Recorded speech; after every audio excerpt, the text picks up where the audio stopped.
Hi guys, welcome to my YouTube channel. Today I'm doing a one-on-one with a friend of mine. He was my coursemate in KNUST. We did the same program. So I'm going to interview him. Then he's going to tell us how he did his school application, how he did his visa application, and why he's here.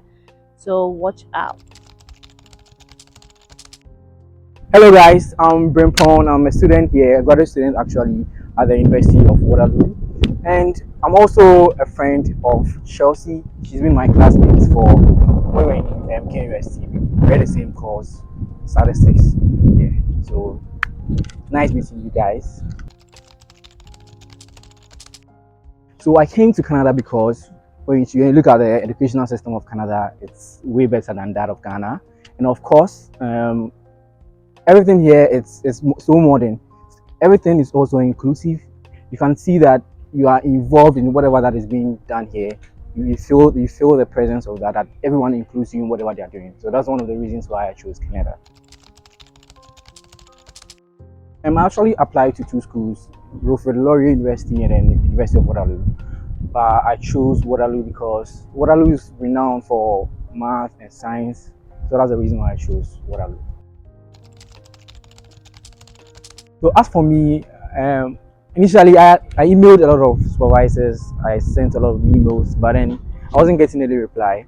So I was looking for schools that didn't necessarily need me to apply to send an email to any supervisor. So those were the schools I was looking for. So I didn't want to email any lecturers because I felt most of them weren't responding to the emails. So that's one of the reasons why I even chose Waterloo. And they didn't need me to apply to any professor. So one of the things that you need would be recommendation letter or letters and transcripts from your school. You'd also need an SOP, of course, for the application, and then that's what you need to apply for. Wait. Okay, so I started the process all by myself, but then I'd first of all say a lot of friends have been helping. I've been contacting a lot of friends. One of the most dominant friends being Chelsea herself. Chelsea has been really been grateful, and I advise you guys to also watch her videos because that's where you'll be getting all the info from. So kindly watch her videos. And then I have also had a lot of friends too that have been sending messages to make inquiries and stuff. So that's how I've been able to get the info. So, but I did the process by myself.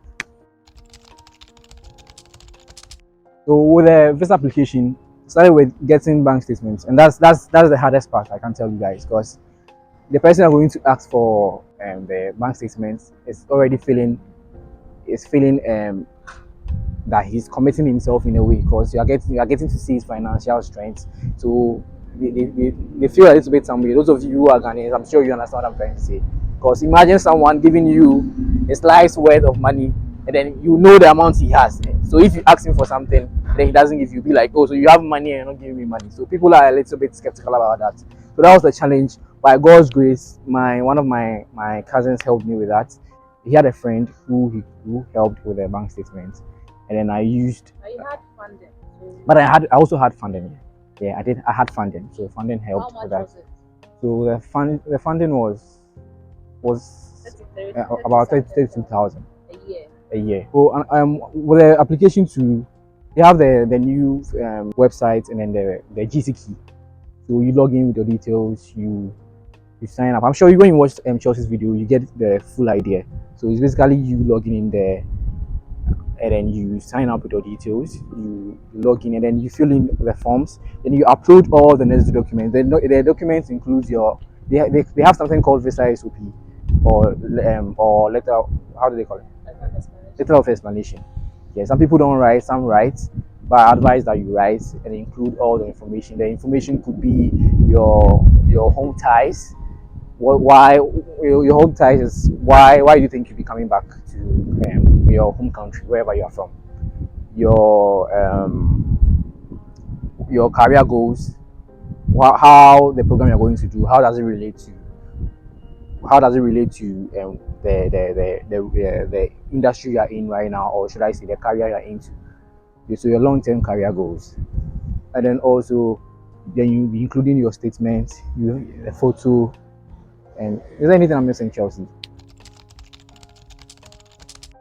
But accommodation wise. So with accommodation, Charlie, it's hectic. I won't lie to you guys, it's hectic. Waterloo is known for housing crisis, but God being so good, I know you can get it. But then, what I would advise is plan. Don't just think you are packing your bags, you come and then you get a room. No, it's not like that. It doesn't work like that. You need to plan. If you know someone here, start talking to some friends that you know here to help out with the rooms. And then also one thing to be aware of is scams and frauds. There are a lot of fraudsters around. A lot of fraudsters around to fraud you. So be careful with the accommodations in it. And then rooms are very expensive. Some rooms are very expensive. Some some can go as high as thousand plus. And then if you are a hustler like Charlie, how can you even pay for that much? That's very expensive though. Yeah. So I'm also even on the lookout for rooms. So I'm hopeful that I'll be getting a room very soon. So I hope to see you guys too soon. Hello guys, thank you for watching this video. Like and subscribe of course, and then also I'll say a big thank you to Chelsea for everything, for helping me in a whole lot of things. Thank you, Chelsea. Shout out. Shout out to Chelsea. All right. So also, those of you interested in coming to Canada, I advise that look at the Atlantic province, Manitoba. Look at the Nova Scotia. They are the provinces that have all these kind of cheap tuitions, or should I say schools with cheap tuition. Yeah. So look at those kind of schools too. And also, I'd say that read, because this journey is not easy. You have to be prepared. Application fees are expensive, so when you're applying, make sure you put in all the good work. Put it in. Also plan. Okay, don't say I was just applying to one school and you think you get. It's not like that. Just plan. Make sure at least you're applying to maybe 2 or 3 schools if you can, and then you do that. Okay. Shout out to you guys. See you guys soon. Bye.